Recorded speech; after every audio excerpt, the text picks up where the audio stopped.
जय हिंद। एक बार फिर से मैं आप सभी का स्वागत करता हूं आज के इस वीडियो में।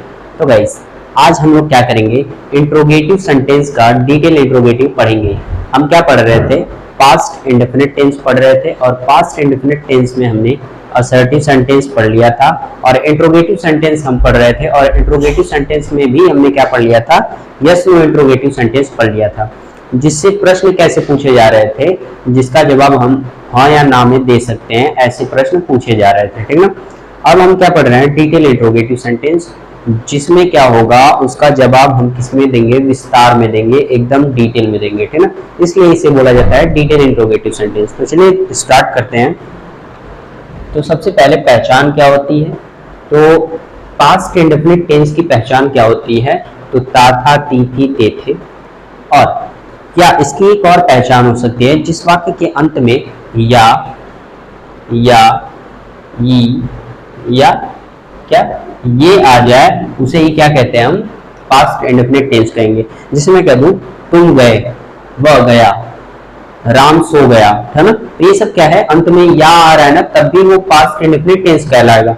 और पास्ट इंडेफिनिट टेंस में क्या होता है, काम खत्म हो चुका होता है, इसलिए हम या ये का प्रयोग करते हैं। ठीक ना, अगर या ये अगर लास्ट में आ जाए तब भी वो पास्ट इंडेफिनिट टेंस रहता है। ठीक ना। तो हम क्या पढ़ रहे हैं, और इसकी हेल्पिंग ऑफ क्या होती है, डबल वी, मतलब वर्ब का सेकंड फॉर्म और डेड प्लस वर्ब का फर्स्ट फॉर्म। जब हम अफर्मेटिव सेंटेंस पढ़ते हैं तब हम क्या करते हैं, डबल वी का प्रयोग करते हैं। कहां पर, अफर्मेटिव सेंटेंस में। कहां पर, अफर्मेटिव सेंटेंस में, है ना। अफर्मेटिव सेंटेंस में हम किसका प्रयोग करते हैं, वर्ब का सेकंड फॉर्म का, न कि डेड का प्रयोग करते हैं। डेड का प्रयोग कहां करते हैं, तो डेड का प्रयोग हम निगेटिव सेंटेंस या तो इंट्रोगेटिव सेंटेंस में प्रयोग करते हैं। अब इंट्रोगेटिव में कौन कौन, या तो यस नो के साथ या तो डिटेल के साथ, है ना, दोनों के साथ प्रयोग करते हैं। है ना। तो हमने यस नो पढ़ लिया था। अब हम लोग क्या पढ़ रहे हैं, डिटेल इंट्रोगेटिव सेंटेंस पढ़ रहे हैं। डिटेल मतलब जिसका जवाब हम किस में देंगे, डिटेल में देंगे। इस वाक्य से ही, या मैं कहूँ इस शब्द से ही हमें पता चल रहा है गाइस, इस वर्ड से ही, कि जिसका जवाब हम किस में दें, विस्तार में दें, उसे ही क्या बोलते हैं, डिटेल इंट्रोगेटिव सेंटेंस बोलते हैं। है ना। तो डिटेल इंट्रोगेटिव सेंटेंस को पहचानेंगे कैसे, तो कैसे पहचानेंगे, तो उसमें सबसे पहले क्या आ जाएगा, सब्जेक्ट आ जाएगा, फिर क्या आ जाएगा, क्वेश्चन वर्ड आ जाएगा, है ना। उसके बाद नहीं आ भी सकता है, नहीं आएगा तो वो इम्पोर्टेंट नहीं है, बस सब्जेक्ट पहले आना चाहिए और क्वेश्चन वर्ड आना चाहिए। ठीक है ना। क्वेश्चन वर्ड अगर उसमें है तब वो डिटेल इंट्रोगेटिव सेंटेंस कहलाएगा। अब क्वेश्चन वर्ड क्या होता है, तो गाइज मैंने क्वेश्चन वर्ड का एक डिटेल्ड वीडियो बनाया है ना, आप उसको देख लीजिएगा ताकि आपको क्वेश्चन वर्ड याद रहे। अब क्वेश्चन वर्ड कितने होते हैं, तो 14 क्वेश्चन वर्ड होते हैं। ठीक है ना, जो कि मैंने 14 क्वेश्चन वर्ड का आप चैनल के प्लेलिस्ट में जाकर देख सकते हैं, वहां से वीडियो। ठीक है, लेकिन मैं इस वीडियो में बताता चलूंगा जो क्वेश्चन वर्ड आपको नहीं पता है। ठीक है। उसके बाद अंत में क्या आना चाहिए, ता था, ती थी, ते थे में से कोई एक आना चाहिए और फिर क्या आना चाहिए, क्वेश्चन मार्क। ठीक। अच्छा, क्वेश्चन मार्क क्यों आ रहा है, क्योंकि यहाँ क्या होगा, प्रश्न पूछा जाएगा। क्या होगा, प्रश्न पूछा जाएगा, इसलिए हम क्वेश्चन मार्क का प्रयोग करेंगे। ठीक है।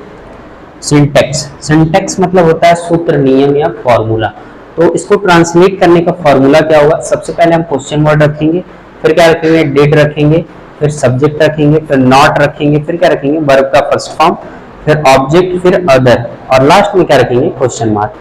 जैसे मैं एक वाक्य पहचान के दिखाता हूं, जैसे हमारा क्या आना चाहिए, सबसे पहले सब्जेक्ट आना चाहिए। तो सब्जेक्ट क्या है, वे।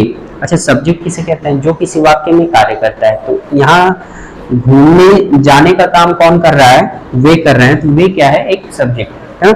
उसके बाद क्वेश्चन वर्ड, ये रहा हमारा क्वेश्चन वर्ड आ गया, क्यों। क्यों क्या होता है, वाई का होता है क्यों, है ना।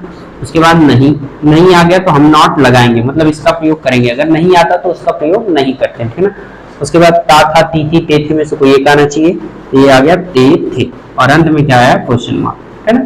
तो अब ट्रांसलेट इसी रूम पे करेंगे। तो सबसे पहले क्वेश्चन वर्ड रखेंगे। क्वेश्चन वर्ड क्या है, क्यों। क्यों का क्या होता है, वाई। फिर उसके बाद क्या होता है, डिड, है ना। क्या रखेंगे, डिड। चाहे वो सिंगुलर सब्जेक्ट रहे चाहे प्लूरल रहे, सबके साथ इसमें क्या करेंगे, डिड का ही प्रयोग करेंगे, है ना। यहाँ प्लूरल सब्जेक्ट है तब भी डिड का प्रयोग करेंगे, अगर यहाँ सिंगुलर होता तब भी डिड का ही प्रयोग करते हैं, है ना। उसके बाद सब्जेक्ट क्या है, वे। वे का क्या हो जाएगा, दे। फिर नॉट, क्यों यहाँ पर नहीं है, क्या हो जाएगा, नॉट। फिर वर्ब, वर्ब क्या है, अब यहाँ डबल वर्ब, आप ध्यान से देखो तो जो सब्जेक्ट है वो दो काम कर रहा है, पहला कौन सा जाने का काम कर रहा है और दूसरा घूमने का काम कर रहा है, ठीक ना। तो पहले जाएगा उसके बाद घूमेगा, ठीक ना। तो नॉट वर्ब क्या है, गो, गो है ना। और जब गो मीन्स जाना, है ना। और जब दूसरा वर्ब रखेंगे तो उसमें टू लगाकर रख देंगे, गो टू वंडर, क्या हो जाएगा, गो टू वंडर। उसके बाद ऑब्जेक्ट दिया है, ऑब्जेक्ट किसे कहते हैं, सब्जेक्ट द्वारा किए गए कार्य का जिस पर प्रभाव पड़ता है ना। तो यहाँ पर किसी पर प्रभाव नहीं पड़ रहा है, तो यहाँ ऑब्जेक्ट नहीं दिया है ना। उसके बाद अदर में क्या है, रोज, रोज का क्या होता है, डेली,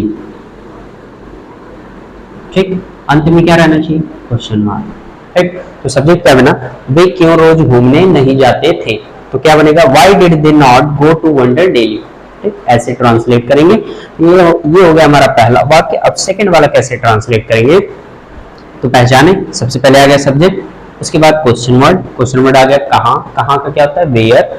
उसके बाद नहीं, नहीं है तो कोई बात नहीं।